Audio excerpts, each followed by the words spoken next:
Đây lại biển có xe chạy gọi là chạy thôi, nó cần có cơm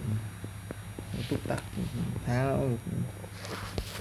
mấy 20 triệu túc tắc cũng được.